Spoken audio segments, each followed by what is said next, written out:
ओम शांति। 18 नवंबर 2024 की साकार मुरली से होमवर्क। आज की मुरली से हम लक्ष्य लेंगे लक्ष्मी नारायण जैसा सतो प्रधान और हर्षित मुख बनने का पुरुषार्थ करना है।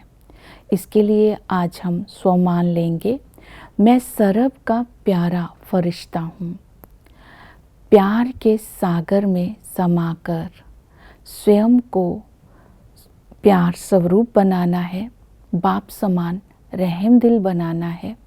जो भी आत्मा संपर्क में आती है, चाहे कैसा भी उसकी वृत्ति हो, स्वभाव हो, संस्कार हो, उसके प्रति कल्याण की भावना रखनी है और उसके प्रति प्यार की भावना रखनी है, उसको परिवर्तन कर देना है।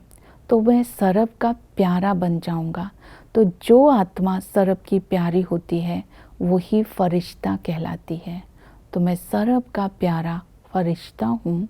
इसके लिए प्यार स्वरूप और रहम दिल बनने का आज विशेष अटेंशन रखेंगे। आज की मुरली से हम अपने अंदर रिफ्लेक्शन करेंगे, मेरे मन में सबके प्रति दृष्टि वृत्ति किसी के प्रति भी नेगेटिव भाव ना हो और सबको शुभ भावना देनी है, सबके प्रति कल्याण की भावना रखनी है। ये मेरी कहाँ तक है, ये परसेंटेज चेक करेंगे। तो आज के लिए आज की मुरली से पुरुषार्थ करेंगे लक्ष्मी नारायण जैसा सतो प्रधान बनना है। तो उसके लिए पहला अटेंशन देंगे, अपनी स्थिति को एक रस और हर्षित मुख रखना है। एक रस और हर्षित मुख हम तब रह सकते हैं जब अपने कोई भी विघ्न आता है तो स्वयं को ऐसा बनाना है कि कभी भी डरना नहीं है, घबराना नहीं है, तब एक रस रह सकते हैं। दूसरा, कोई भी आत्मा के प्रति घृणा भाव, नफरत भाव नहीं रखनी, चाहे वो कैसी भी वृत्ति की भावना की हो, चाहे वो इंसल्ट करे तो भी प्यार की भावना रखनी है, तब एक रस रह सकते हैं। तीसरा, एक रस तब रह सकते हैं जब श्रीमत पर चलेंगे और बाप की श्रीमत ही है कि तुम्हें विश्व को चेंज करना है, विश्व का परिवर्तन करने की। जब हम श्रीमत पर चलेंगे तो विश्व का परिवर्तन कर सकते हैं, इसलिए श्रीमत पर ज़रूर चलना है। नेक्स्ट हमें अटेंशन देना है कि इसी संगम युग पर ही आत्मा के अंदर खुशी के संस्कार भरने हैं।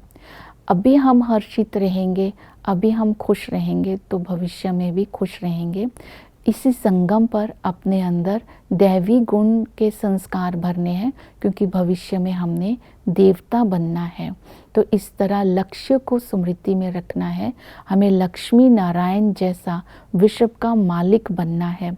ये स्मृतियाँ हमें एक रस स्थिति और सदा हर्षित रहने में मदद करेंगी।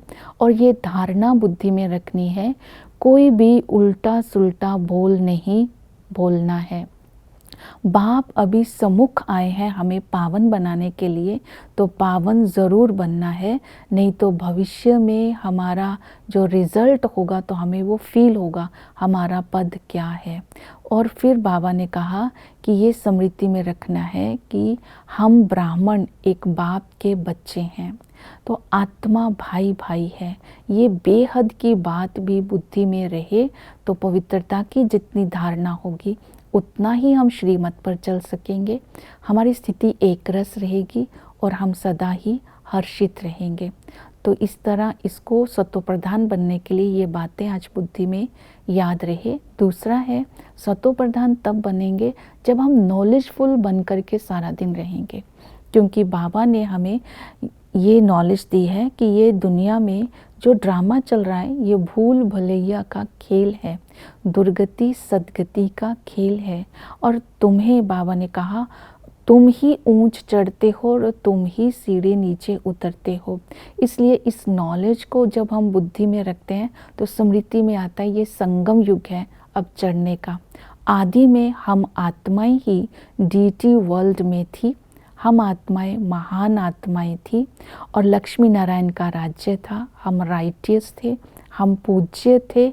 और जैसे ही मध्य में आते हैं तो रावण जयंती होते ही 5 विकार आ जाते हैं।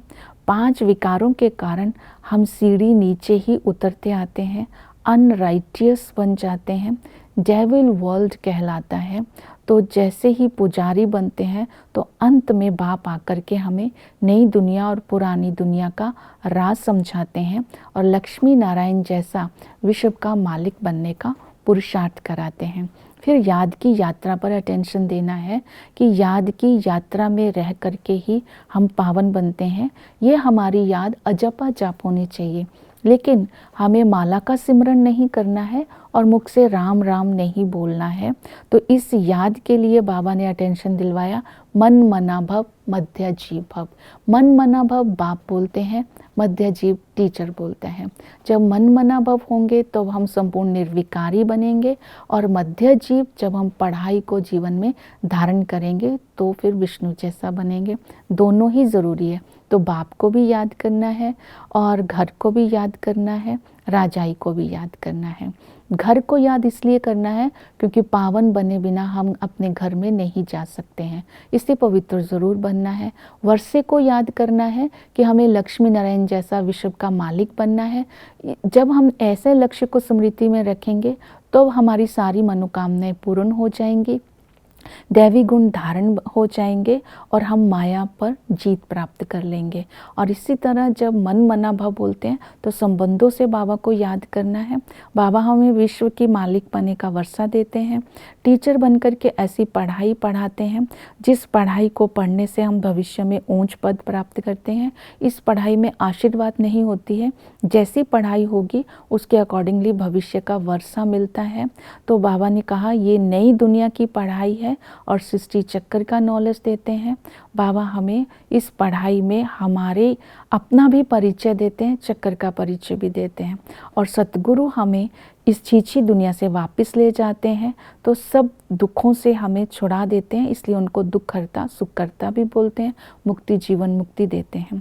बाबा अविनाशी वैद्य है, हमें दुखों से छुड़ाने की दवाई देते हैं। 21 जन्मों के लिए हम दुखों से छूट जाते हैं, दवाई है याद। तो पिछाड़ी में वही आकर के हमें ये जब दवाई देते हैं तो बाबा ने कहा बीमारी उछल भी खाती है। सतगुरु महामंत्र देते हैं पिछाड़ी में, और अविनाशी वैद्य आत्मा को दवाई देते हैं। तो इस दवाई को अर्थात याद से अपने को पावन बनाना है और सेवा में बिजी रहना है कि श्रीमत पर चल सारे विश्व को चेंज करने के लिए हमें जिम्मेवारी दी है। तो उन्हें बताना है शिव जयंती की और रावण जयंती, नवरात्रि क्यों मनाए जाते हैं, रावण के एफजी को जलाया क्यों जाता है, रक्षाबंधन क्यों मनाई जाती है, मन की शांति किसे कहते हैं। स्वधर्म में स्थित होकर के जब हम उस बाप को याद करते हैं, निराकारी आत्मा निराकार बाप को याद करती है, तब वो पावन बनती है, तो मन की शांति होती है। ओम शांति।